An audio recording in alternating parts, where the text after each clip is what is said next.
You're listening to the Betoota Advocate's weekly news wrap on Desert Rock FM 96.5. G'day, I'm Bruce Hitchcock, and you're listening to the weekly Betoota News Bulletin. Joining me in Koala Mattress Studios today in downtown Betoota is my old mate Wendell Hussey. Hello, Bruce. Hello to our listeners from around town and for those listening outside of the Diamantina Shire. Don't forget that the Betoota Advocates Roadshow is heading around the country this November, so be sure to grab some tickets for when we come to town. Go to www.betootaadvocate.com/roadshow or the episode notes in this podcast. Now, the news this week. Tony Abbott is still making headlines, Del. Yeah, Bruce, he is. Uncle Tony, as he's begun to be commonly referred to now, has made news this week by leading a protest against a coal seam gas fracking operation on the Manly Dam. He really is a changed man, isn't he? Yeah, he certainly is. Chanting, always was, always will be, Aboriginal land, the special envoy on Indigenous Australians led hundreds through the Manly Corso. He eventually chained himself to some machinery before chanting, can't eat coal, can't drink gas.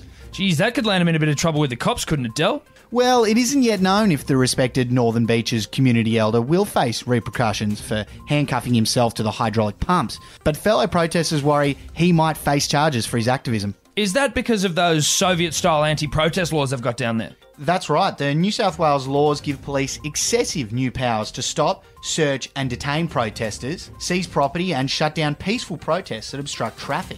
The offence of interfering with a mine carries a penalty of up to 7 years jail, so we'll be keeping an eye on what happens in the harbour city. And only a couple of days after that, Uncle Tone was up in Brisbane causing a scene. Before the Wallabies match, wasn't it, Bruce? Yeah, it was, Del. His staffers actually had to physically restrain the special envoy to prevent him from doing the welcome to country before the game. Uncle Tony actually attempted to run onto the pitch to try and give the welcome to country as the crowd counted down to kick-off. His media advisors told him that he wasn't the right man for the job before they dragged him up to the corporate box. Gee, Scott Morrison's getting his money's worth with Uncle Tone. And Bruce, back in town, a local apprentice has confirmed some rumours about himself this week. Yeah, that's right, Del. One look at the young man's diet had confirmed what everyone had been expecting, that he's really getting into his Joe Rogan. Yeah, he's just one of millions of young Australians who subscribe to the bro-scientific and intense hobbyist ideals of the American stand-up comedian, martial arts expert and podcast host.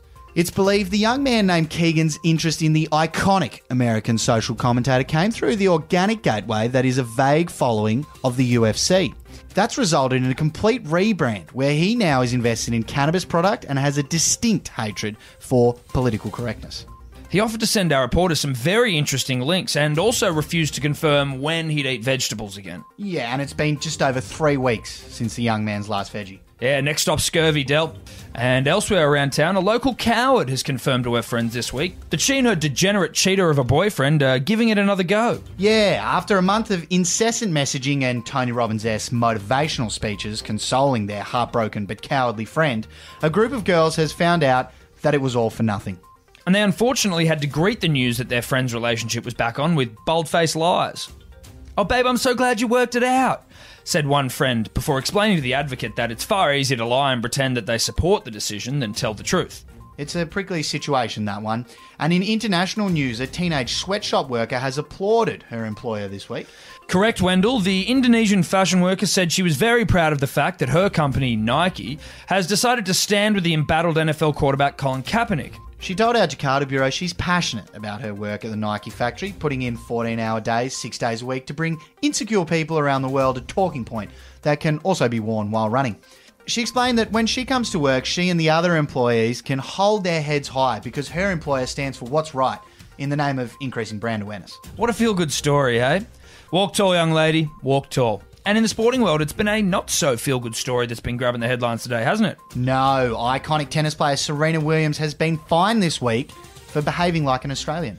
Yeah, I mean, not in the sense that she failed in the first few rounds of a major tournament, but in the sense of throwing a tantrum. Yeah, reaching a Grand Slam final is extremely un-Australian.